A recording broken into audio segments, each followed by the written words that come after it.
Welcome back to Rock Guitar Confidential with Scott and Ryan. On today's episode, something wicked this way comes if you're a Zac Brown fan. Also, a sentimental tribute to the year that was. Stay tuned. That's oh my god, there's the intro. Yeah. All right. Yeah, starting with John Sykes. That's always a good way to start. We started the podcast at 147 beats per minute. It's pretty fast. I was thinking 120. 120 is the standard, man. So you got to go 120. That's typical of what most popular songs. Of course, we're pushing the limits of tempo. It's true. Yeah, we go full speed, man. This was it all gas, no break. That's here on right. the Rock Guitar Confidential podcast. You know what I mean? We just go. Yep. Our takes are so fast and furious, like thunder and lightning. God damn, it's so exciting. So sure. It hits you like a hammer. Oh my god. God damn. Late great, unfortunately, John Sykes and Phil Lynott. And Phil Lynott, yeah, exactly. But to me, that's that era of Lizzie is just like the John Sykes era in my mind. It's one album. Yeah, but that's it's a short era. No, the album, and then they did the tour, and then later on there's another incarnation where they did with Sykes fronting with Scott Gorham and Brian Downey and stuff like that. So by later on, you mean like decades? Yeah, we're talking about 2000s. Mm-hmm. Yeah, but I still think of that as like that got that live album, that live. I can't remember what they called it. It was something. There's Bad Boy Live, which is Sykes's. No, they did a live a Thin Lizzy album. Yeah. Both Sykes fronting and playing guitar, and with Scott Gorham on second guitar, and it was basically all the guys in Lizzie, but with Sykes fronting. I think Marco Mendoza might have played bass. In that Marco Mendoza was in that. But that was pretty sick, dude. Yeah. And they played all the Thunder and Lightning stuff, and then they played obviously some of Sykes's solo stuff, and it was pretty cool. And a little bit of the White Snakes too as well. So starting with Sykes, I mean that kind of that sort of will lead us into the overall topic. So we're gonna recap 2025 today. Yeah, now we're at the end of 2025. Believe it or not. But before we do that, living in the future, man, it's gonna be 26 before we know it. There's one more important piece of news though that we have to add on to 2025. Oh, is this a good piece of news? Like everyone gets a free car, or I don't know. I think it's. I don't know. It's just a gift from the Weavers of Fate. Okay, sweet. Or maybe just from Satan himself. Oh, well, that's perfect. Okay, so check out this headline. Okay. Are you ready? I'm ready. I'm both amused and dismayed. Bemused, maybe. Are you bemused. Yeah, Good one. Yeah. Nice. There's like articles like this I find to be really nutritive. Okay, really? Okay. Yes, to my psyche. This feeds your brain like, oh, yum, yum, yum, yum. Okay, this is from VegasNews.com. Okay. The newspaper of record, I believe, right? This just recently surpassed New York Times. It's just, that's right. Yeah. So here's the headline. Are you ready? Okay. I have no idea what's coming. Dude, it's like manna from heaven or from hell. It's like manna up from hell, if you will. Yeah. Yes, it's like the I don't know what would be like the ultimate cheeseburger from McDonald's from hell. Yeah, it's just so great. I could. I mean, okay, so like I'm about to like rip on New Country again. Oh my God, that's so on brand for you though, right? It totally is. No, it's just like just when you think the audience couldn't get any fucking dumber. Right, here we go. Okay. Are you ready? Yeah. Is the anticipation built up enough? I better deliver now, man. I'm all excited. I have no idea what's coming. Yeah, we're still ratcheting up that first hill before the drop. Yep, exactly. Yep. All right. Okay, here it comes. Here we go. So here's the headline. All right. Church of Satan shuts down, quote, satanic claims over Zac Brown's Vegas Sphere concert. What? Church of Satan said, so they're saying, so the Church of Satan says that there was no satanic activity at the Zac Brown concert. That's what I'm trying to say. Yeah. Okay. Yeah. So what's the satanic? What's satanic? Amid the uproar that plagued Zac Brown's now infamous Vegas Sphere concert, the Church of Satan stepped in. Okay. A spokesperson for the sect publicly dismissed accusations that the concert featured satanic or ritualistic elements. So I guess like... So the child sacrifice was just part of the show? Dude, it's like, this is particularly funny because like my Christian fundamentalist buddy, Jason... Okay. Which frequent, I don't know, what's the word? A frequent pugilist on our show, maybe. Yes, mention on our show. Yeah. Like he actually believes in witchcraft and shit. Yeah, well, in science. It's fucking hilarious. Yeah. I love to tease him about it. Yeah, grown man, ostensibly. Right. Yeah, so I mean, just a message to our listeners: like, if you're a grown adult and you think that witchcraft is like a serious threat to you or anybody else. Like if that's really like a concern that you as a sober, responsible adult have. Okay. Those things seem incompatible, actually. They really do. Like if you're worried about, if you really, and I mean honestly, in your heart of hearts, deep down. Yeah, like look in the mirror and ask yourself, do I really believe in demons and ghosts and witchcraft? Right? Like if you've made it to like nearly 50 years old. Yeah, I was gonna say 40 years old. If you're like in your 30s. If you've made it to like 15 years old, and you're that's on the borderline right there. Like maybe you haven't learned enough at 15, and you're still like, oh shit, I hope I don't run into any witchcraft today. Run afoul of any demons who live in my house. I hope no one puts a curse on me. God, I hope Tucker Carlson is safe out there because he encountered a demon that one time. You know, I've never in my life ever thought, I hope Tucker Carlson is safe. That's never come across. No, I'm being facetious because anyway. Yeah. Well, no, I mean, you know, he came out like since we're recapping, he's like, it was a demon. So there's this thing like you disqualify yourself from like adult conversations if you say things like that. You know I mean, it's just, and you know, it's just this last year that I've been hearing adults in media and then like becoming emboldened enough to talk about. Right, they're all worried about. You know, it's part of it's compelling to me because like I wonder. Like, are we on the cusp of a new satanic panic? I hope so. Maybe. That'd be so fucking cool. I mean, it needs something. Yeah, but there's not really any good boogeyman to go out. I mean, Zac Brown, is that the best boogeyman for satanic panic? I mean, like Satan himself is the boogeyman. No, I guess what I'm trying to say. Like, but before we had like Ozzy and Judas Priest and Slayer. I mean, if you're in Japan, then Michael Myers is the boogeyman, according to my kick-ass Halloween poster. No, I'm just trying to say there was better avatars for the satanic panic before than Zac Brown. I think Zac Brown's a pretty weak avatar for the satanic panic. I guess he has like some stupid song about like weary is the head that wears the crown. And so like they're using like, you know, red light. He's got this plastic crown that has like a skull on it that he wears during the song. I guess he's trying to do some like perform. I guess New Country Zac Brown's he's trying like to do Alice some Cooper New Country. Is that what going on? Yeah, I guess so. Like he's trying to do some performative stagecraft. Beheadings going on or something like that. Seems like he's maybe not that bright. No, do you think? You know, I don't know, man. New Country guy. You know what I'd love to see happen just as a like sociological experiment? I'd like to have a single issue candidate emerge whose only single issue is witchcraft. See what happens. Like how far would he go in the primaries and stuff? You know, it's like we must stop witchcraft from happening. I would love to see like that's just like everyone raise their hands. Who's crazy amongst us? Please let us know by voting for this gentleman. You know? Yeah, dude. Like so he comes out like wearing like this silly like play. It looks like he bought it like the Halloween pop-up store. Yeah, totally, dude. Yeah. Like the Halloween section of Walmart. Spirit Halloween presents Zac Brown Band. Yeah. This is hilarious. So the accusations that flew around included references to quote satanic and demonic rituals. Quote, "What's up with the demonic worship scene?" someone asked on X. And then another person, wow, that's like another one of Zac Brown's, you know, mentally formidable fans wrote, quote, "Too bad. Just watched a clip of the Sphere concert and wow," in all caps. "Way to go, all evil and demonic."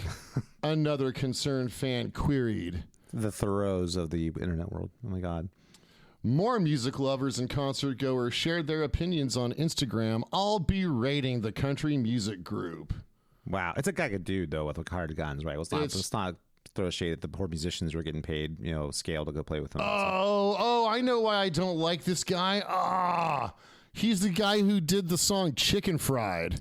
It was that. And a little bit of chicken fried, ba-doo-doo, and something on a Saturday night, ba-doo-ba-doo, and something derp. It was on a commercial, and I couldn't get away from it. It was just and so like I'm so grateful I missed. So there's part of like the recap for this year. There was a stupid. I think it was like a cheesy ass chain restaurant like commercial, like Applebee's or something like that. And a little bit of chicken fried, derp, and definitely not reading books and books is for what learning and what not. I'm not being smart. Yeah, exactly. Let's all get together, be done. Yeah, well, we all know that when you're done, you never die. So imagine that. So he goes for some like darker imagery. Like, is there like a song? Like, why? What's the connection? Is he singing Chicken Fried while wearing the skull and the crown? No, he's got it's some other. It's some song that's about skulls. And well, no, I mean, like, you know, far be it for Zac Brown to like draw a metaphor, but like his song's about like weary is the head that wears the crown. So now he's got like a plastic crown from like the Halloween section in Walmart that's like got like a skull on it. And you know, and like the lights on stage turn red. Like I think he. Oh my God! It's confirmed. It's confirmed. It's funny because satanic ritual. Yeah. Like, right. I mean, you know, again, you know, his audience was probably just like watching that Tucker Carlson interview where Tucker says he gets attacked by a demon. So and glad we're safe inside the sphere. The demons were chasing us the whole way here. I'm under threat of demons. Quick, throw some salt over my shoulder, Cletus. You brought the holy water, didn't you? Always there. Jesus Christ. So I guess all of Zac Brown's fans are like, Dirk, he went old Satan on us. And so a spokesperson from the Church of Satan had to disavow Zac Brown. Like, no. We don't want to take any ownership of this. So to read more of the article, it says criticism erupted online after segment clips from Zac Brown band's stupid-ass Las Vegas Sphere shows were shared on social platforms. Some concert goers had described portions of the production as featuring, quote, demonic or satanic-like imagery. What? The accusations cited fiery landscapes, skeleton designs, and horn-like crowns in the visuals. I would just like to I'd like to remind every Zac Brown fan.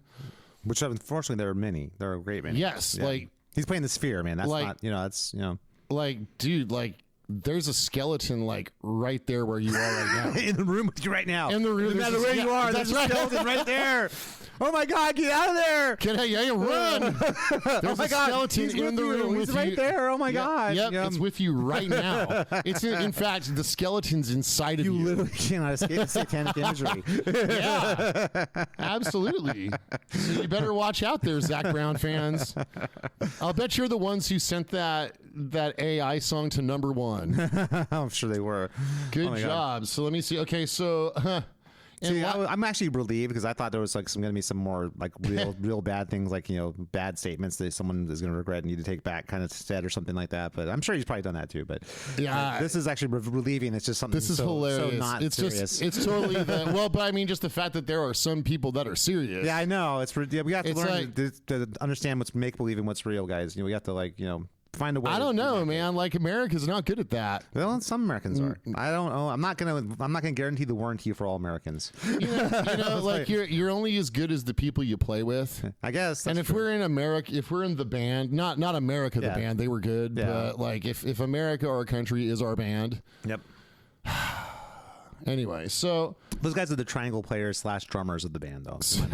They're not in charge of anything important. You know what I mean? At least they used to not be. Oh my God. So to continue, in light of all the accusations, of course, experts who appear to have vast knowledge in this area decided to lend their voices. In this case, it was... I love that there's experts that have knowledge. The Church of Satan. Oh, there we go. Yeah.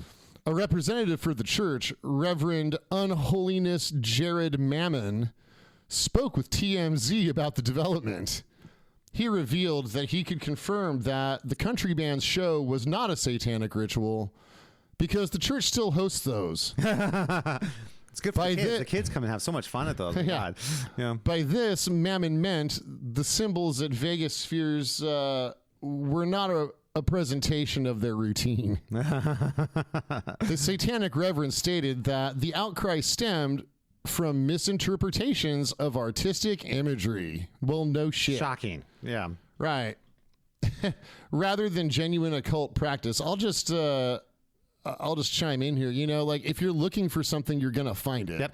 So there's a whole segment of the country that's all ginned up. Yep. Like my good buddy Jason to see demons and witchcraft and curses everywhere. If all you have is a hammer, everything looks like a nail. I can't think of, it's just such obvious, just con jobbery. Yeah, I know. Obviously, you and me, but we weren't indoctrinated into a cult when we were from the time we were children. You know well, I mean, the adults. Well, you were. The adults in my life sure fucking tried. I know. I wasn't. They failed. I know they did. And actually, I really appreciate that, man. That shows a lot of your character. You were able to fight through all the indoctrination. Oh, well, thank you. I have a feeling you would deny the Kool-Aid. It made it easier that like every church leader like I ever encountered like lost credibility with me instantly.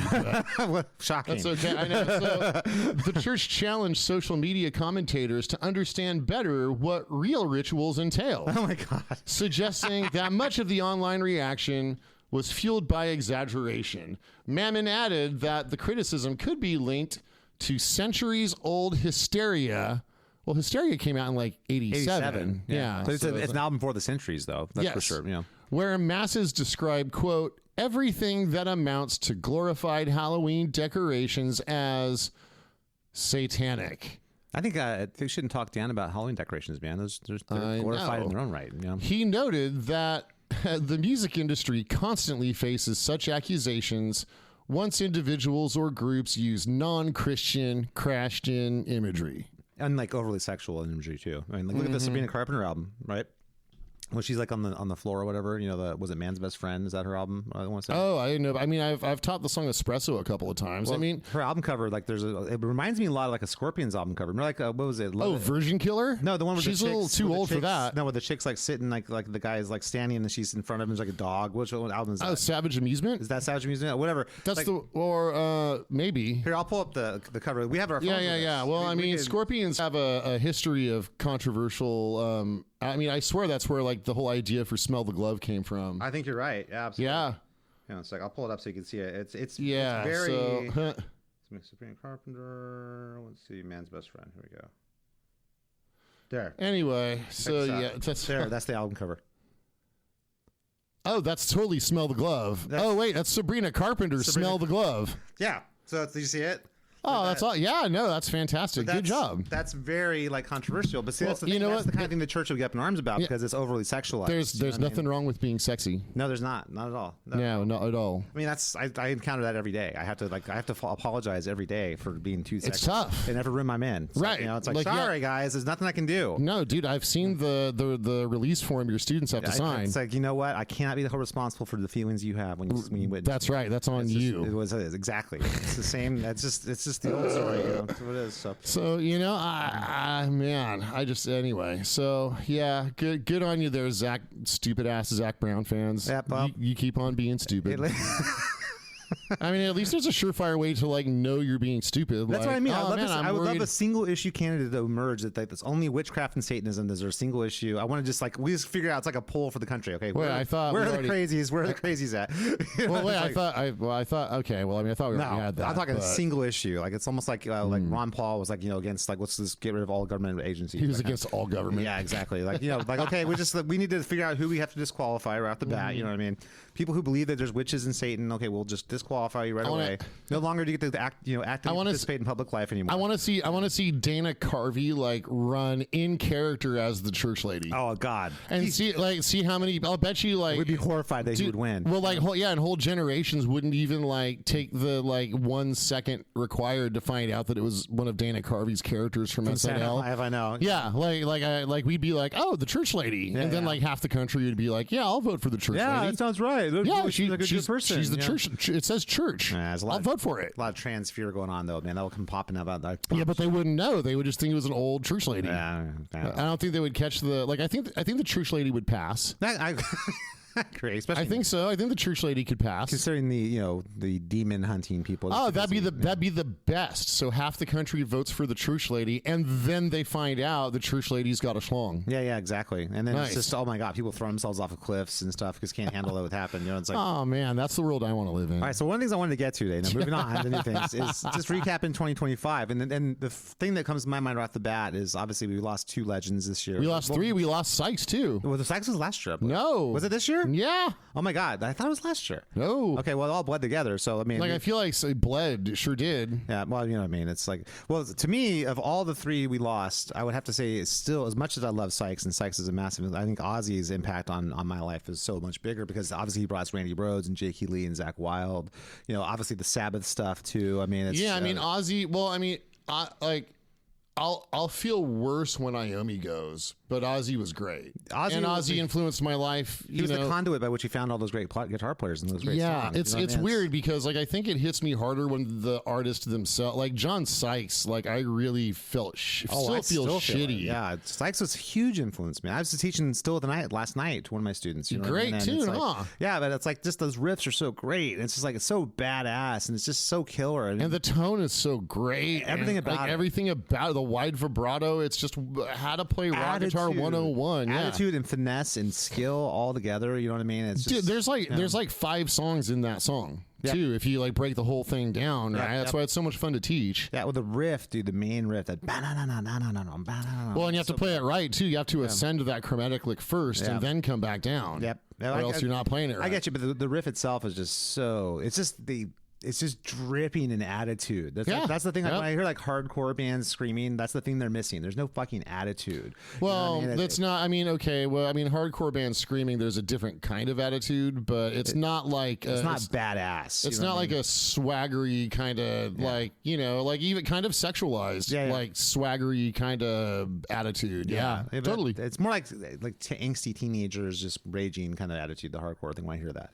So I don't know. I hate hardcore music and I hate punk. I always have. So it's like, so I hear it, I just think, whiny teenagers screaming about nonsense. They don't understand me. Whereas John Sykes, I'm the fucking coolest dude in this room. I'm gonna do whatever the fuck I want. And you're not gonna do anything about it. Like that. The music back, it was like Paul Stanley's, writing tips to. Talking with Desmond Child. Yeah. Like the protagonist of a Kiss song is never a victim. Yep. And I mean, like there's just no, I don't know, man. There was no victimhood. No, it was agency, like right. I mean, powerful agency. I'm gonna do what I'm gonna do. It was like like a gunfighter riding into town sort of thing. That kind of attitude. Not that kind of like, man, I would be so cool if everyone just understood how genius I am, but no one looks at me. That's that kind of attitude. Or just like the introverted. I'm just gonna like hide in my closet. Yeah, or be angry at everyone else for not seeing my genius. You know what I mean? That's the thing I always find. Definitely. There was no like entitlement. I don't know, man. The world is like getting more introverted, and that like I think is really bad. Well, I agree. I think in the aggregate, you're right. That people are not seeking connections as much as they did. You know what I mean? But I don't know. I always say this, and this is true about the music world and also just the world in large. I think that the world is going in all directions at the same time. I think there's aspects of people who feel empowered by the current world we live in and feel more connected, and there's people who feel that it's an opportunity to not have to feel connected and to go deep into themselves and stuff. I think it's all happening at the same time. I think if you look at the raw numbers, I would be willing to wager the vast majority of people are the ones who are like taking advantage of it to be introverted, like you're saying. Mm-hmm. But I think there are definitely that on the margins, people who are going the other direction. I mean, if you stay, I mean, I understand, like if you stay at home, like moping in your closet all day, like what was that genre we were talking about the other week? Yeah, like the sad girl like song, like indie closet, like what? Oh yeah, you're right, because we pulled up because we were talking about is Cave Town, like a pop indie closet pop or whatever. I've never heard that term before. That's interesting. So like I understand, like if you're just hiding in your closet, like making like mopey songs, then I mean at least like a witch won't put a curse on you. That's true, which is a real threat, by the way. Right, it happens all the time. You've got to be careful. Every time you walk outside, there's another witch like cursing people. Man, we got to get Jason on the program. Yeah, I'm sure there's many big thoughts. Yeah, no, he's been out in public and there's been like curses like thrown around. We all hear it. We hear the stories. Yeah, I mean, it's tough. Like when you're throwing a curse around, you've got to like find the laces right? If you want to get like the perfect spiral. Tight spiral, yeah. Spiral. Because if you have a floppy like a duck curse, that's the worst. Yeah, it's kind of like when you're like throwing like a baby around. Yeah. You have to like find like the laces so you get a perfect like spiral on the baby. Yeah, I've got it by the soft spot on the top. You know what I mean? Yes. That's kind of like a bowling ball. Yeah, exactly. Well, maybe just kind of get some purchase on it, and throw it.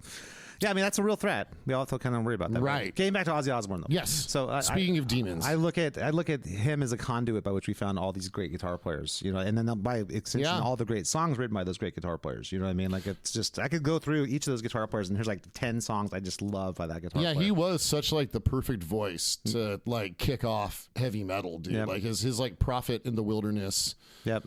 Yeah, yeah, really diverse too. He could sing, really beautifully if he wanted to. He had like a weird attitude and vibe to his song. So if you wanted to see a little menacing, he could.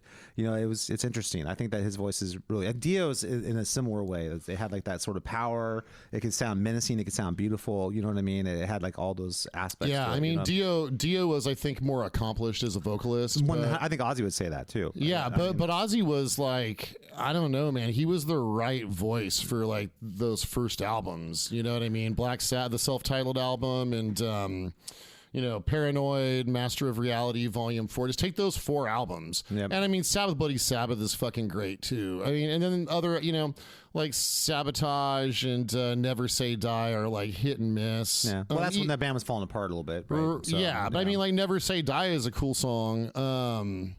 Actually, I think, Johnny Blaze is, for some reason, that's a track that I remember off of that album that's got some cool moments. And Sabbath Bloody Sabbath has some like weird shit. We've talked about it before on the podcast. It's when they finally had some success, so they had like plenty of money to record and like also plenty of money for drugs. So the results are exactly. And they were hungry more too, because at that point you've got success. So you're not like hungry, like, oh my god, I got. Well, I don't think they were hungry at all, because they were all coked out of their minds. Your appetite isn't really what the first few Sabbath albums. They Is. were trying to like make their mark, and once they've got that success, they've got like 10. Yeah, see, on the first albums, they're hungry because they're stoned out of their minds. Well, and starving too. There's no food. But then later on, they have enough money for blow. So then, by the time Volume 4 comes around and they're recording Snowblind, then they're not hungry anymore. But the songs are still good. Well, I mean, there's a way a band is when they haven't quite made it yet. There's like a vibe that they have. Yeah. You can tell that they're going to do whatever it takes to make it. And then once a band's got all the success, then it's much harder for them to dig deep down and find that. And this Metallica has been dealing with that for 25 years. There's like not any hunger anymore. There's not any more mountains to climb, really. So at least at least with Black Sabbath, like you still had Geezer and Tony, like the creative like masterminds behind everything, and that's why they were able to bring in Ronnie James Dio and record. I mean, Heaven and Hell, Tony Martin too later, right? And then Tony Martin, make great albums. I'll still stand by the Tony Martin albums like all day long. They are, with the exception of the one that they recorded in '94 when they were kind of trying to chase like the awful musical trends going down in '94. Well, they do like a grunge record. I've not heard this. It's just the album. It's not the G word, but it's not good. Like they clearly were trying to like sound grittier, like less guitars. Like there's some songs that don't have solos, I think. Yeah, but that was the thing back then. It's just kind of and you know what? They were also kind of reaching for. I know it was a shitty thing back then. There's like Megadeth songs in that time period that didn't have solos. You know what I mean? I'm freaking talking about demonic. What the hell? Well, I mean, don't blame demons. Demons are all cool and have horns and no. If there's anything they're like red. If there's anything to fear, it's a Megadeth album with no solos. That's something. Right. That's the fear. I mean, that's So anyway, so like it's kind of like they're trying to go like more like trippy like '60s. They're sort of quoting the '60s a little bit on that '94 album. It's garbage. Yeah. But 1,000%. Yeah.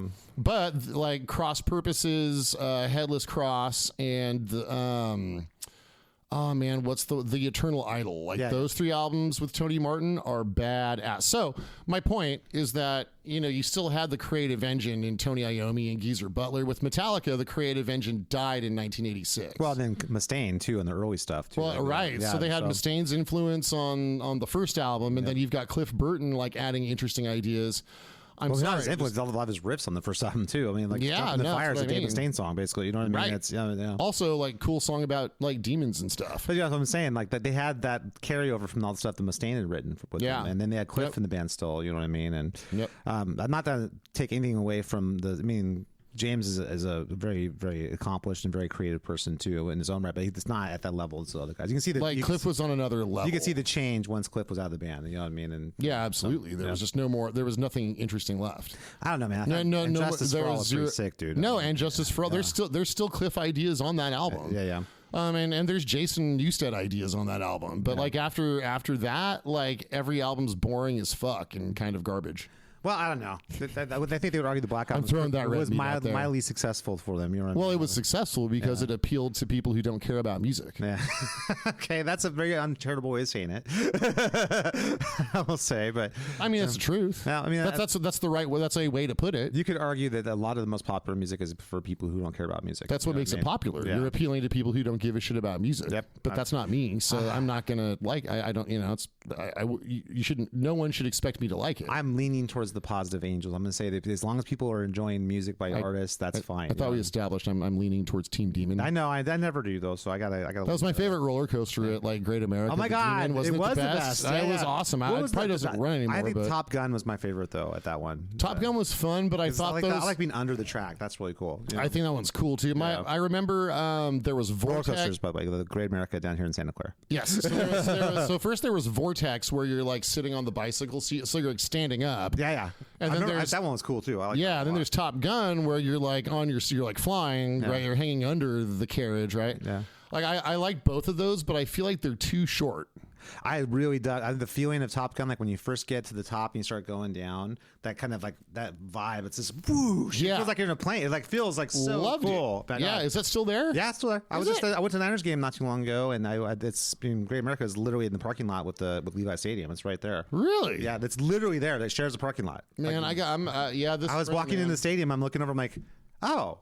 That's Great America right there. Let's go. I had no idea. I was like, that's crazy. Yeah. Dude, yeah. For so long, that was the only like major theme park that was close to here, you know, and then obviously Six Flags. Well, Six Flags was there as Marine World for a long time, but like it didn't become like a giant roller coaster park until they stopped abusing marine life. Exactly. Well, they still do that too. Oh, they do. It's still there, but there's rides. They're still traumatizing. But there's whales. Yeah. Got it. Yeah, right. And then dolphins and stuff like that. So. They're traumatizing dolphins too. Dolphins and whales. You know, it's all that kind of. I'm sure nothing negative's ever come from having a whale in captivity, right? It's only been positive. No, never.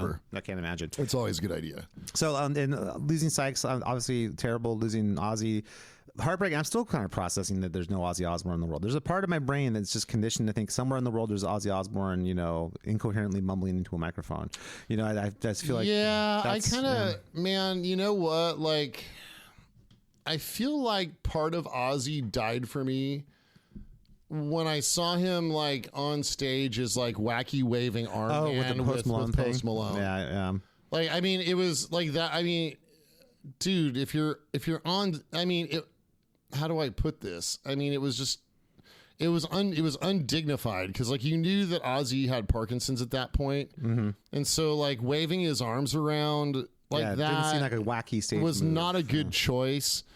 And then dude, like he should never play second fiddle to Post Malone. Well, that reminds me a lot of like Megadeth opening for Disturbed in Europe. Oh God! Seriously, it's the same thing. Like, wait, Megadeth's opening for Disturbed? No. What? How is this possible? Awful. You know what I mean? Yeah. It's like that's just. Well, it just shows you the young people didn't pick up that music. You know what I mean? And like Dan Donegan could not survive playing Megadeth set. Couldn't at all. He couldn't do it. He couldn't do it. No, physically can't couldn't do it. Yeah. No, of course. But that's you and me guitar player people talking. The people who are like casual rock fans, you know, they want to hear Down with the Sickness and all those tunes, you know what I mean? And I don't know why that they want to do that. I don't understand it, but that doesn't mean that they again, well, I mean, those people are probably people hitting the beer stand when Megadeth's playing. You know what I mean? They don't know Megadeth. Wow. You know what I mean? It's well, just we're talking about people that are not like you and me. You know what I mean? And yeah, I know. It doesn't. I mean, we're pretty rad. It doesn't compute in our brains that like Megadeth would ever open for Disturbed. That doesn't make any sense. You know what I mean? Yeah. It's like Alice Cooper opening for Motley Crue. Same sort of thing. It's like Alice Cooper's opening for Motley Crue. That's weird. You know what I mean? Yeah. I mean, if it were like Motley Crue in their prime, but Alice Cooper was way famous before anyone knew who Motley Crue was. No, I agree. But like Alice Cooper's music isn't like unless you're talking about like the Al Pitrelli stuff, it's not like. It doesn't require a whole shit ton of virtuosity, neither does Motley Crue. Like I could see those guys like co-headlining kind of. No, I mean, if the criteria is like the better music should be leading, and I know it's not. But also the more legendary artists, I would say Alice Cooper is more legendary than Motley Crue, but that's just me. You know what I mean? I mean Motley Crue probably had more like mainstream success. You're not wrong. I think that's what it's about. Same with Disturbed, really. Disturbed had a lot more mainstream success than Megadeth, and that's why they have more audience. You know okay, so 0 women are stoked about going to see Alice Cooper. Yeah. But there's like plenty of women that are stoked to go see Motley Crue. Yeah, that's true. Although Alice puts on a show for everybody, man. Yeah, no, I agree. But I mean, you know what I mean? Like, Yeah.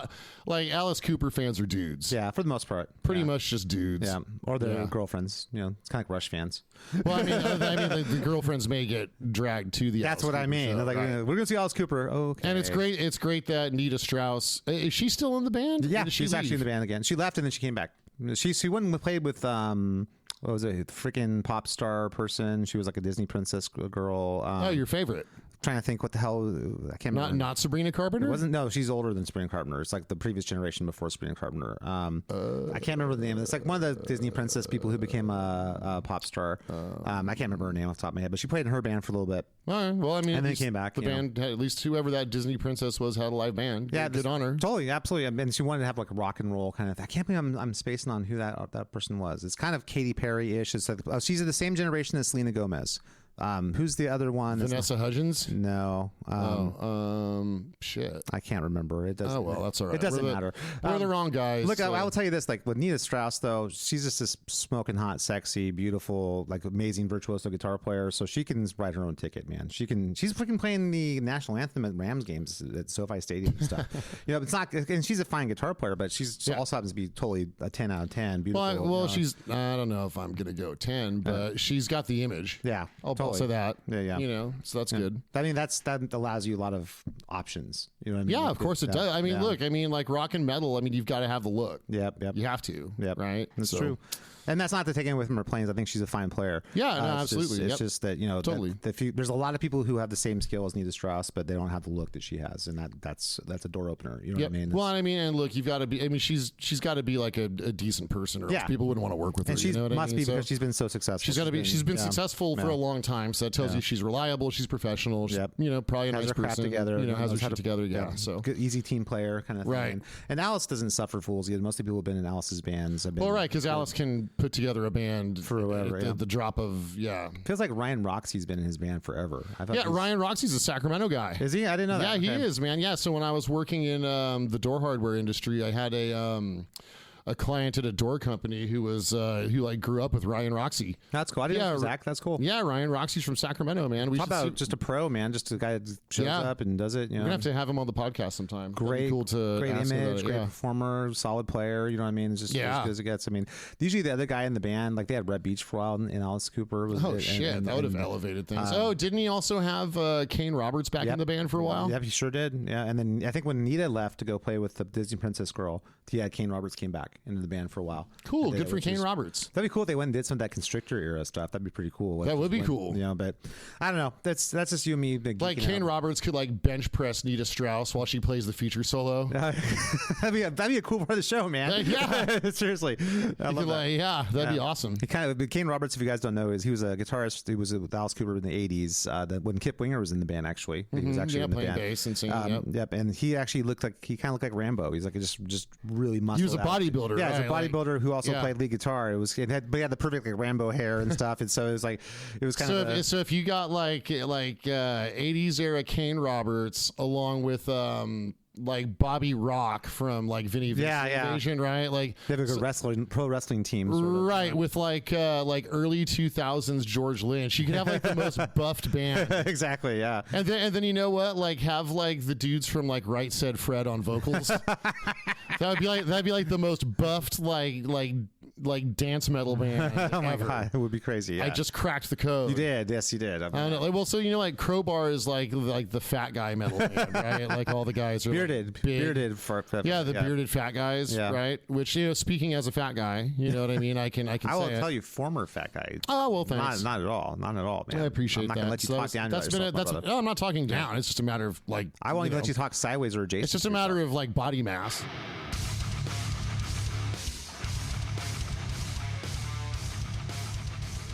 Thanks for listening to the Rock Guitar Confidential podcast with Brian and Scott. Please make sure to rate, review, and subscribe to this podcast. Now back to the show.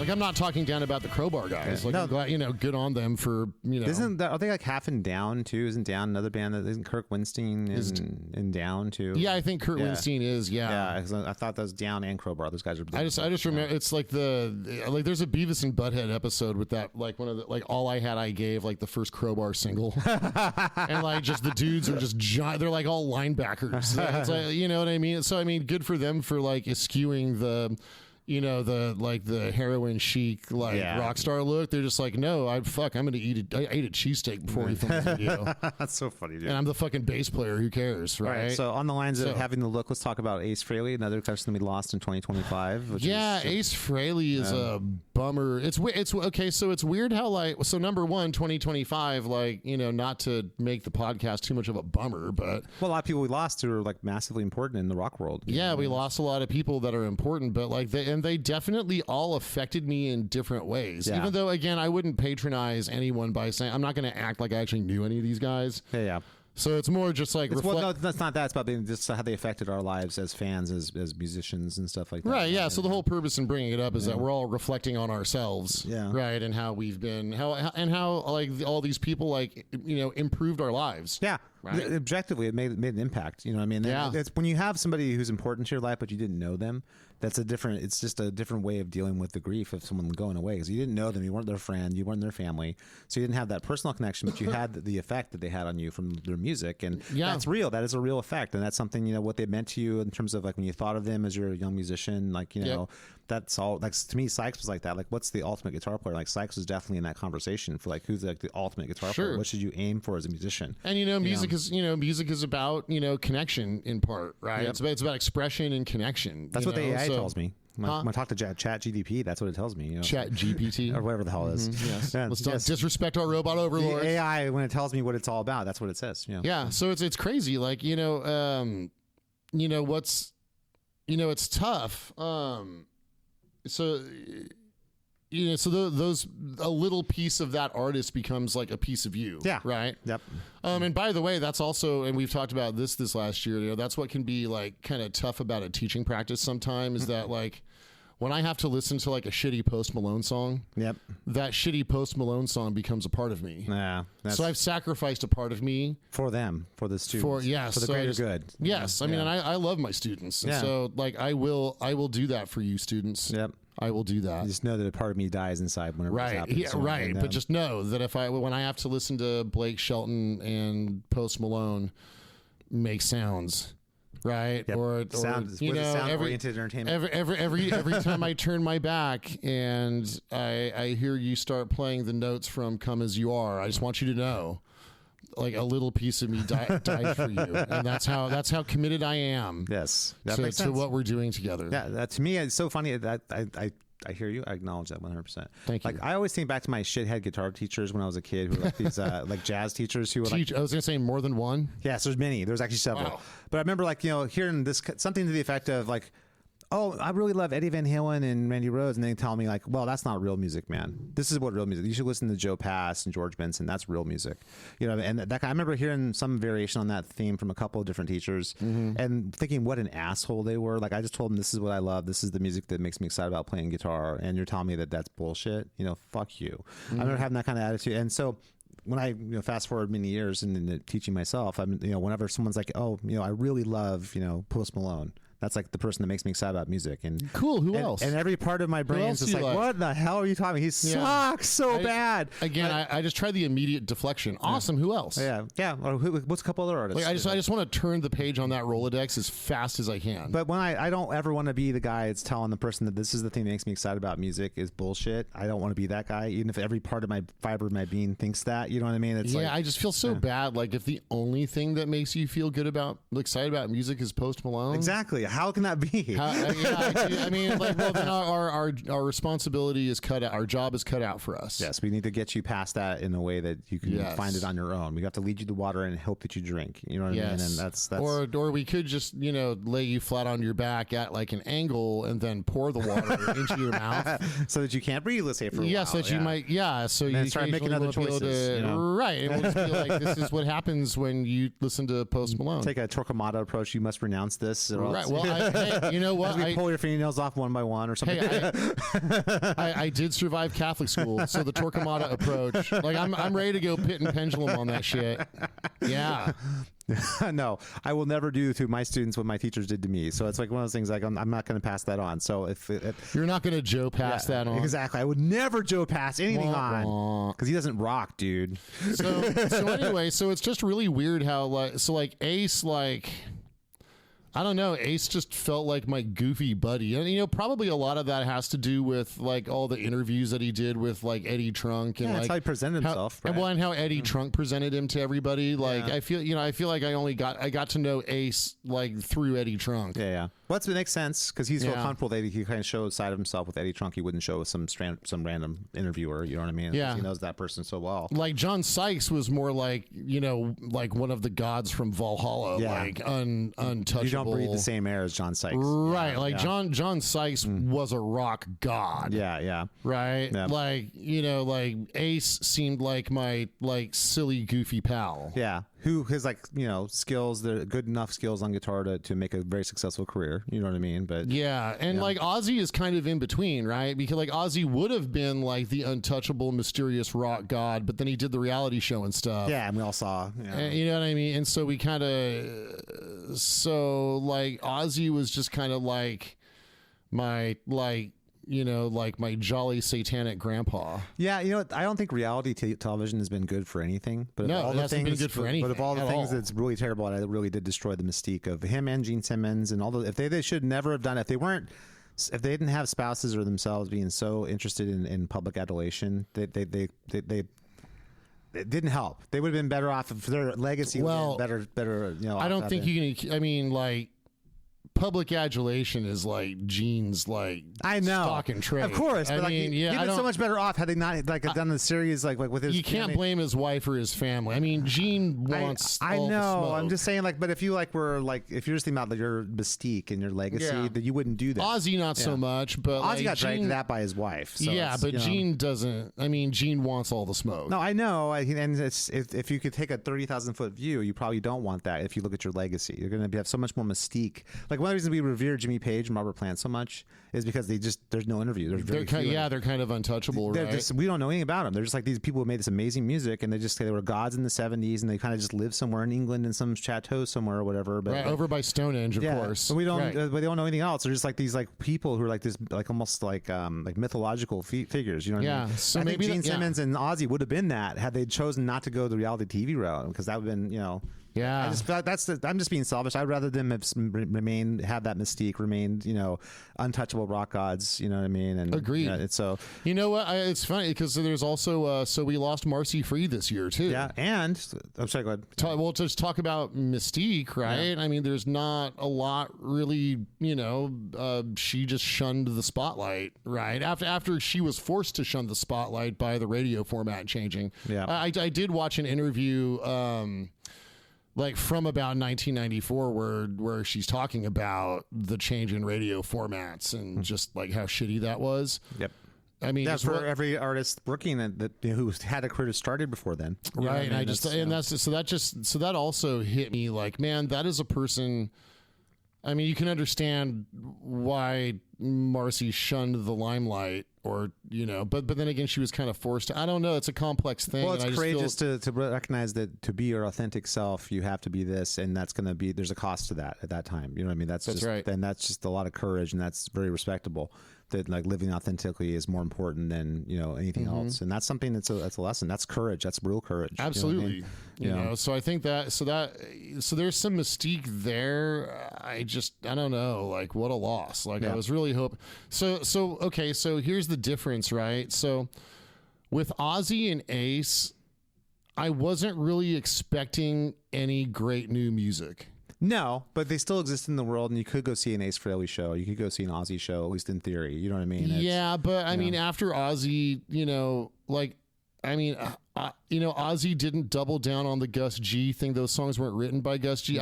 I haven't had any faith that Ozzy was going to release a good album. I mean, that's cool. No. He did that track with Jeff Beck, who's also gone. Yeah. But that's not what I want out of Ozzy. No, like Sharon made a decision, I think, after Zac, that they weren't going to ever have like an equitable partner in the band together. It wasn't going to be like, we're going to have a guy who writes the songs with Ozzy. It was like, no, we're going to bring in producers. We're going to pay songwriters. We're going to just pay them, by the song or whatever it's going to be. They're not going to have a piece of the publishing.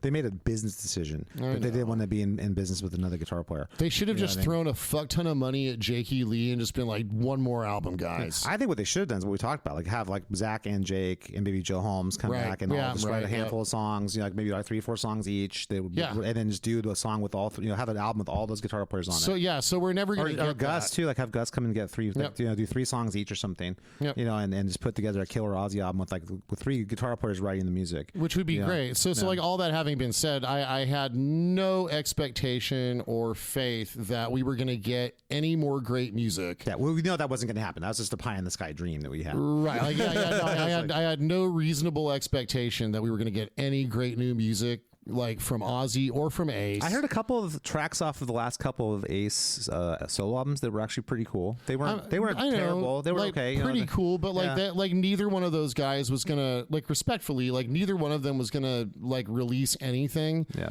that was a career altering kind of album or something. Or that was gonna make me want to pick up my guitar. Yeah, like where I just had to pick up my guitar. Right now, if Sykes had released some more music, right? And apparently there is an album sitting there. So hopefully whoever's in charge of his estate is going to find a way to get that to the light of the day. I mean, right. So there's that. And then, there was like a King Cobra reunion a little while back. And I guess, Marcy declined and she had Unruly Child, which had some great music too. But like I was really hoping that she would go and Carmine offered it to her. Yeah. And she declined. Like I was really hoping for like an original lineup.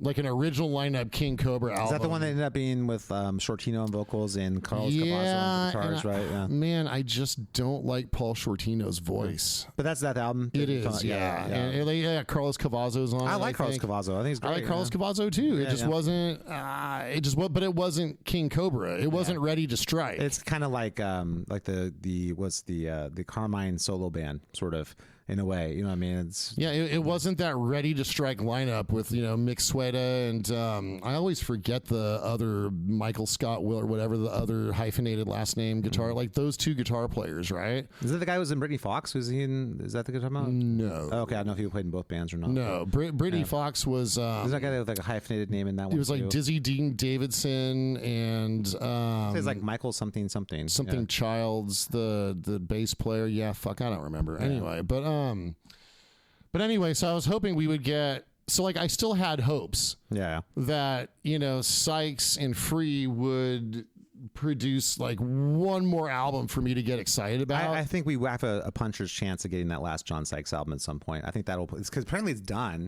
But now when it comes out, like he's dead. I know, and that's going to kind of be lame too, Yeah, but you still have to hear the music though. That's pretty cool. I agree, but it's still like I'm just so no, that's a bummer. loss. It's a bummer. Yeah, it's a bummer. Like I'm sure we'll eventually get some Van Halen stuff that was unreleased. That I'm sure at some point Wolfgang will go through the archives and find. I don't know stuff. I thought they decided like his like some of his last wishes were like nope. Like and like Wolfgang doesn't want to release shit that his dad didn't feel comfortable. Like if Eddie had been comfortable releasing it, he would have released it. Well, I mean, that being said, look what happened with the Experience Hendrix thing. Look what happened with Stevie Ray Vaughan. Like we keep getting new albums. But I mean, many decades after their deaths. But like Al Hendrix is not like Wolfgang Van Halen, man. Wolfgang's going to protect his dad's legacy. I hope think. So. But I would like a lot better than Al. Like Al, I don't know. I can't speak to.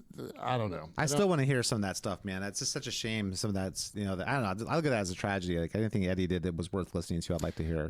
But I wouldn't like. I mean, well, okay. Look, if I died, I'll be dead. So who fucking cares, right? But if I were still alive. And like, okay, this is like beyond the grave, Ryan. Yeah, I'm trying to create like a hypothetical that'll be appropriate here. Yes. But look, I don't want anybody hearing like my demos. Like if somebody stole my computer and posted like every sound I made on my computer, Like, I don't want that out in the wild. I don't think that's what it is. I think it'd be like if there's like mostly finished songs, like with vocals and the whole, it's essentially done. Maybe it hasn't been mastered, but the tracks are done, but they never released it. That's kind of what I'm thinking. Not like his like just wanking around solos or something like that. I'd rather hear like I'm sure there's all kinds of like finished songs or almost finished songs that are floating around with both Sammy and Eddie. Well, or Sammy and Dave. If there's unfinished songs out there, go ahead and finish the songs, and then like hire Mitch Malloy to come in and sing all of them. Like he always dreamed about, as he should have. Yeah.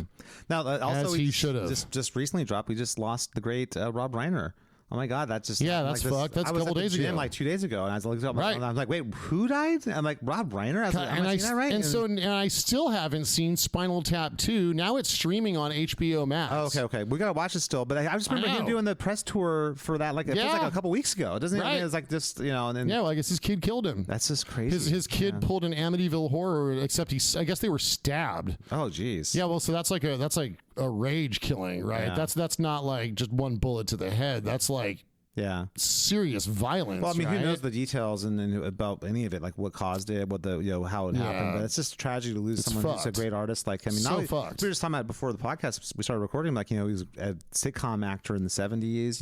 Brilliant director on All in the Family. Obviously directed like some of the greatest, like When Harry Met Sally. He Spinal Tap. He did started a number of important charities. Right. Yeah. So I mean, just as an artist, as a comedian, as an actor, as a political director, activist, man. Just like what a tragedy, and to die of that, it's just horrible all the way around. So yeah, it's awful, and especially considering he just did something that just recently he was so proud of. It makes me dude. It sucks that whenever we see Spinal Tap 2, we're gonna have to just be like, oh, and he got murdered a couple months later. Yeah, exactly. It just sucks, man. It's fucking lame. Like But now on the positive side, going back to like the recap of 2025, on the positive side, cheers to Rob Reiner. Yep, cheers to Rob Reiner. We missed, and thank you for the great art. Absolutely. But like Dream Theater's current tour that just is wrapping up right now is something that I'm so excited about. I've been seeing the clips online here and there. Are you John psyched about? I'm always John psyched. I'm always John psyched. But like having Mike Portnoy back in Dream Theater and having like that lineup kicking ass again, and I look at that as a win for all of humanity. We've got like these brilliant musicians. Who was the other drummer? Mike Mangini. Yeah, so they should have like Portnoy and Mangini have like a drum off at the beginning of each show. Well, dude, and then have the crowd vote for like which drummer they want to finish the show. Oh man, that would be awesome. Mangini as just a technician will fucking walk before with anybody. He's just a drum battle. I mean, I would say that they both bring different things to the table. I think to me, I'm not going to spend that much time thinking about a drummer because they don't deserve it. But like the Mangini, like from a technical facility standpoint, is like insane. It'd be kind of like like Impellitteri versus like someone like maybe like Impellitteri versus someone like maybe Michael Romeo or something like that. Yeah, it's like people who are really highly skilled, but one guy's just on another level technically. And that doesn't mean he's a better songwriter, a better fit for the band necessarily. But I think that those two guys were okay. Impellitteri versus Joe Stump. I think that would be the matchup. Yeah. But I'd give it to Impellitteri. Yeah, in terms of raw technical facility, it's really really tough to touch that dude. I remember I saw Impellitteri or Stump. Well, both. Fantastic. Yeah, and the same thing. Mike Portnoy is not a slouch by any stretch. He's a fantastic drummer. Oh my God. Yeah. But I remember, he was supposed Winery Dogs was supposed to be him, John Sykes, and Billy Sheehan. Yeah. We only got Richie Kotzen though. Which is great, but man, Sykes would have brought just such a different. It would have been totally different. Yeah. I love Winery Dogs too, though. By the way, I love Richie Kotzen too, but he's playing tellies with his fingers. Yeah, but he's a monster, dude. He is a monster. He absolutely is. Dude, I've seen him his solo band live. They're fucking great. Like not detracting from him, taking anything away from him at all. Yeah. But like amazing singer. But too, man. Sykes would have shown up with the Les Paul and the Stax. Sykes would have been more balls. Yeah. Yeah, for sure. I agree with that. I mean, Richie's like a brilliant riff writer and a great songwriter, a great singer, great performer, amazing soloist. Like Richie brings the soul. Yeah. Like he's coming from like a different, he's coming from like a 70s like soul music perspective, which is great. Mixed with like shred and hard rock. You know what I mean? I love it. Man, absolutely. But then Sykes just brings like the sledgehammer. You know what I mean? It's just that. Sykes brings the flamethrower. Yeah, exactly. Yes, so, the sledgehammer. Cool. It's actually like a sledgehammer with like a flamethrower like sticking out of it. Yep. So that exactly. It's a flame hammer. So flame. Ooh, that's a good idea. Flame hammer. Trademark. Yeah, that sounds badass. I'm gonna write that's that down. We gotta start writing the lyrics to that. We actually do. Done. That's gonna be Flame a song. Hammer. Flame hammer. Fuck yeah! It's like It's like I'm playing Dying Light, my favorite zombie game, where you have to like craft weapons. So you actually craft like a flaming hammer. There you go. And then you smash humans and zombies. I was going to talk about Mike Mangini though, because like I remember a few years ago, God, it was a long time, it was like 23 years ago, I want to say. I remember he came into the clinic at Skips. This is, a long time ago. And I remember, I never would gave too much thought about drummers back then, but I remember watching his drum clinic and just being absolutely stunned by that guy's technical facility. I've never seen one's hands move like that. I think it was amazing, the stuff he was doing, the way he's using the double kick, and I've never seen anyone's. He did like jazz hands. No, he was just doing these insane like rolls and things. It was nuts. And as a guitar player, I really appreciate it because I couldn't believe what I was seeing. It was like a magic show. I was like, how is he doing? I've never seen a drummer do this. He actually did card tricks. Is that my stick? Is that your card? But no, it was incredible. So when he got in Dream Theater, I was like, yeah, the guy's a freaking monster, of course. That makes sense. He played in Dream Theater for like 13, 14 years, whatever long he was in the band. It's a great gig for him, and that was cool. And it's really great to see, and he's amazing. I think that Mangini's incredible. But seeing Mike Portnoy back, it just, as a longtime Dream Theater fan, it's one of those things. It's just like, that's right. That's what it should be. You know what I mean? It'd be like if Zach or Jake had gone and toured with Ozzy, like that's what it should be. Cool. You know what I mean? That's the feeling I got from that. Is the rest of the is like John Young still on bass? Oh, everybody's the same. It's the same lineup as the Scenes from Memory lineup. That's the band. Yeah. So it's awesome to see that there, and Well, when they come near, we'll have to go see them. I actually just looked. They're doing another part of the tour next year, but the closest they're coming is like San Luis Obispo or something like that. Holy shit! It's like way far away. I was like, well, they're not going to come to the Bay or anything. Not even San Francisco or Oakland They don't ever come to Sacramento, or they rarely do. You know what I mean? Yeah. So it's Sacramento is just, it's not a metal town. It's necessarily. We're gonna be like the mid-sized venue capital of Northern California. Yeah. Well, we're more like a Midwest town. I think Sacramento is more like a Cincinnati or something like that. It's like that kind of thing. It's more Chicago-y, like suburbs of Chicago. Yeah, but I mean, it's like that kind of vibe. It's not like a L.A. or Chicago or L.A. or New York or something like that. It doesn't have that. It's much more like a Midwest kind of town in California, if that makes sense. Agreed. And I think that's partially what that is. And the fans here, the rock fans in Sacramento, are much more punk, hardcore, like post-punk, that kind of thing. But we're also the home of Tesla. That's true. But if you look at the bands that came after that, it's like new metal, post-punk. Why would I want to look at the bands that came after that? That's because that's the bands that are most recently successful. I don't want to look at those bands. I know Tesla's awesome. I love Tesla. Or I don't really want to listen to them either. Yeah, but I mean, or look at them. If you look at, that's more of a reflection of the rock fans in Sacramento. I definitely don't want to smell them either. So like if we're just like going down the list of senses, I don't want to touch or feel them. Yeah, that brings me. I don't want to smell them. Deftones is one of the most successful Sacramento bands next to Tesla, and it's one of those bands I've struggled with my whole life to get my head around how I feel about Deftones. I'm proud of them at the one hand, like that's so cool that you're from here. You know what? At the same time, I'd never really understood their music. I've never gotten that. I'll give my same standard answer. Anytime I've met one of the guys from Deftones, they were super super cool and nice and respectful, and I've got nothing bad to say about Deftones. No, the music is something I find like a quandary. I don't know how their music's not for me. Yeah, I don't get it. It's just I'm not saying it's bad. It's just I don't get it. It's not what I'm looking for. If that makes sense. So one of my Spotlight Series bands, which that's a total bright spot this last year. Skips Dream Music Theater back on the road. Skips Music Spotlight Series, right? 5-week program where young people learn some cover songs. You get a coach. You do a performance right at Skips Music. Yep. Make sure to sign up. We're going to be back at it in January for the new year in 2026. If you're in the Sacramento region or within driving distance. That's right. So one of my bands did My Own Summer by Deftones, and my dear friend Rich Shepard pointed out there's a little bit of like Led Zeppelin, like When the Levee Breaks, like in it, and like I can hear that, like I get it, I can hear how they're like quoting that, probably subconsciously too. Totally, like quoting, they're sort of subconsciously quoting that inspiration in the track. So I wouldn't have picked that up.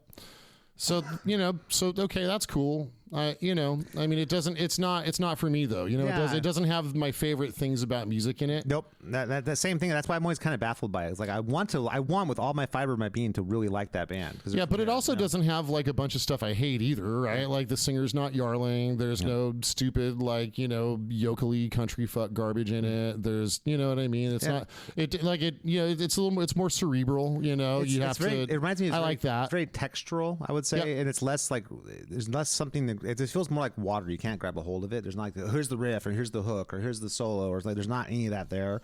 You know what I mean? It's just a bunch of like parts that all kind of. But at least there are parts. I mean, there's more than one riff in the song, and like there's some interesting stuff happening like structurally. So. I'll give them that. I think that music is interesting. I don't know. I just know it's not for me, and then that's. And you know what? If I actually like put some effort into like if I sat down with headphones and just listened critically to an entire album start to finish, I'm sure I'd find some other stuff that I really dig. You know, but. I mean, I don't know. I could also be listening to like some John Sykes something. Yeah, or like there's like a bunch of other stuff I could. Like some of your favorite stuff from Japan. I could listen to Saber Tiger. What's the one? The Moon, something Moon. Oh, Concerto Moon. Yeah. You've been listening to that when be totally in your head. Or even just Yngwie or something. Yeah. Or King Diamond, of course, right? Yeah, I think that's the thing that bums me out. There's no guitar solos, in that music. It's just I don't know. To me, like I don't understand the idea that guitar solos are optional in rock. I don't get that. You know what I mean? No, me neither. Because all rock elevates things, except for that window from like '94 to like 2001. There was like every other bit of rock that's ever existed ever. Guitar solos are required. Well, like a good guitar solo, like on top of being a song within a song that like elevates everything. So more is more. You just get more. Instrumental section gives the vocals a break too. You know what I mean? Yeah. And it adds other interest besides just the vocal hook, But it's also a palate cleanser, so that when you hear that chorus one more time after the solo, it's gonna like taste even better. Yeah, right? It's like why you get ginger with sushi, right? Yeah, you got this other thing that you just had to enjoy too. And now you go back to this awesome chorus that you love. Right. You know what I mean? It's why you get like bread with your meal, right? So that you can clean out your palate, so that you're like the next bite you take is even more flavor. You can focus on the flavor. So well said, my friend. Well said. Yeah, so, that's why the guitar solos being gone in rock, it just feels weird to me. Like that just feels wrong. You know? Yeah, what I mean? it's like you don't get any water or bread or ginger with your meal. Yeah, but we had that period of time, that little like window, like that 6-7 year period where like no rock had guitar solos. Megadeth albums didn't have guitar solos in that album. Yeah, dude, I want to forget about that. I remember even the Falling Into Infinity album from Dream Theater. They had solos, but they were much shorter. They're like, okay, you only have like 16 bars or something like that. You can't go on for like a minute, that kind of thing. And which for Dream Theater, that's like that band's about having like a 6-minute instrumental section in the middle of the song. You know what I mean? That's the identity of that band. So even those guys, back when they were on the major label in the late 90s, kind of had those pressures. You know what I mean? To like, just so that just shows you it's funny talking to now, because a lot of the people who are prog fans that I'm teaching these days, or I come across like online with my music or something, that's something they can't even conceive of, the idea that now it's gotten so far the other way where it's so far technically advanced. All the progressive music now is like off the charts, technically advanced. Exactly. So they can't conceive of the idea that it's just like a riff and then no solos, which I couldn't have conceived of either. But I feel like that's like an overcorrection. Right. Because there are no bends. Yeah, exactly. And there's no hooks either. Or there's there's no blues influence whatsoever. The blues influence has been completely extracted. Yeah. Well, unless you're getting those like throwback bands, like the Rival Sons type bands, they're like trying to really sound like. Well, but they're not prog. I mean like progressive. I'm just talking about rock music in general. Like there's like those bands that are like trying to pretend like they're in the 70s. Like they wear bell bottoms and they play like SG amps and stuff. They're trying to pretend like it's the 70s now. Greta Van Fleet. Yeah, exactly. Those kind of bands, like who are throwbacks in a way. It's kind of like a Steel Panther was like a 70s band in a way. You know what I mean? It's like, you know what I mean? Like we're trying to pretend like with Deep Purple in 1974. Dude. So anyway, so to conclude, so who else did we cover? Everyone that we lost in 2025? Yeah, I'm sure there's people we didn't talk about, but I think that's the good kind of view of 2025. It's been a mixed bag in terms of the music that's come out and the art that's come out. What has been your favorite part of 2025? That's a good question. My favorite part of 2025. Musically, I would just say really the Dream Theater thing, like having like the Portnoy back in the band and going. Actually, you know what I've done recently, and this is something musically that's been very exciting to me too. Is I've gone back and fallen madly in love with the music of Steve Morse. Steve Morse just released a new album. I've been checking out some of the tracks and stuff. And when I was in the heyday of my 14 hours a day practicing and stuff like that, I was just crazy about Dixie Dregs and Steve Morse. I listened to that stuff all the time back in that time. And so, in the meantime, I kind of went back in the last like 15 years. I was kind of going back to my metal roots, like listening to everything from like Rat and Whitesnake to like Ozzy and Death Angel and stuff like that. I've been really getting more in the metal side of it. And then when I heard a couple of those things that dropped online when he released his new album, I was like, oh my God, Steve Morse is freaking amazing. This is so cool. So I went and I checked that out. And then I went back and listened to like a lot. I've been just like roll around like in a litter of puppies on the ground with Steve Morse's music. Like a pig in shit. Exactly. Happy as a pig. Exactly right. Backstage at Zac Brown like band. Zac Brown worshiping Satan. So rediscovering my love of Steve Morse has probably been one of my favorite things that has happened this year musically for me. How about you? How about nice. You know what? I just like, this is gonna sound like hokey, but like my students have been fucking awesome this year. Oh, that's so good. Well, now I feel bad. My students are awesome too. I should say that. I mean, like professionally, this might have been like my best year teaching, and continues to be my best year teaching. Oh, that's so glad to hear that, man. That's great. Like things at Skips Music are going great, right? Yeah. Like our performance programs are thriving. The new store is doing great. I really dig everyone that I work with. That's so great, man. What a great place to be. Yeah, no, I love working with you. Our podcast is our podcast growing. Best year. Yeah, it's growing.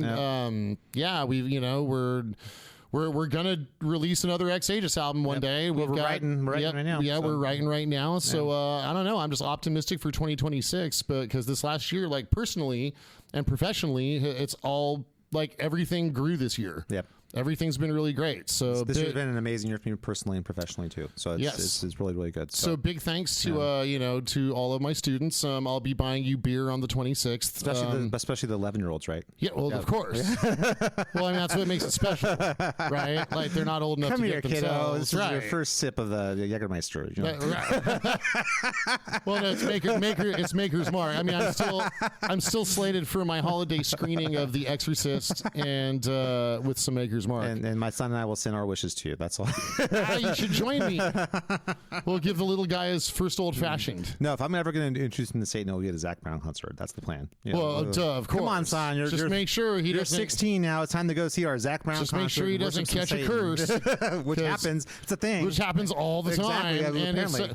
And if a witch curses you, you should really be concerned. Yep. You know what? Because that will have any effect on you ever. Exactly. So much. There's so much effect that you might actually go and check out our website at xaegisband.com. That's kind of effect that might happen. Well, you should. Does the witch give any instructions on how to get to that website? It's actually that's how to protect yourself from various hexes. Oh, okay. I didn't know this part. It's like the way in the bottom. Yeah, the only way to save yourself from demonic influence, like from a witch, is to come check out our music. Is to check out our music at www.exaegisband.com. Make sure to do it before it's too late, because it's the only thing that can save you. Right. Well, and you know what? Care about. And actually, the Aegis is like what Perseus. That's the shield he used to protect himself against Medusa's stare. That's totally true. Which is a thing that happened. That's which science. Is that really happened. Yeah, exactly. Well, because like someone wrote it down once. I saw Harry Hamlin and talked to him about it. He said it totally happened. God. So it's totally true. Wait, it was from like Harry and the Argonauts? Yeah, exactly. Is that what it was? Or was it? Or wait, or you mean like from Harry and the Hendersons? Now, while you're there protecting yourself from the hexes and witches, which exist, which totally exist, which are real, make sure to follow us on social media as well, and make sure to like and subscribe to this podcast as well. And then if you want to continue to be protected, you can just listen to this podcast by just like listening to this podcast. Just playing this podcast. Yes, we'll ward off so long spirits. as you get other people to listen as well. If you don't, then they're just basically human garbage and we won't protect you. Right. This is kind of like a chain letter. Exactly. So you must pass it on or else it doesn't protect you. So right. Like if our listenership doesn't increase by 15%, then you know what? I can't. It's like putting a sniper scope on your own forehead. You know yes. That's what it is. You know we can't be responsible for any like bad fortune. Exactly. That may befall you. Will find you. It will. That's true. You've got to make sure to use the Malloy like Ronnie James Dio taught us to protect yourself in the best way you can. But you can't really. You just need to go to our website. Yeah, exactly. And pass on the website and listen to our podcast. Yep. All right, guys. Have a wonderful New Year's. We'll see you soon. Thanks for listening. Peace.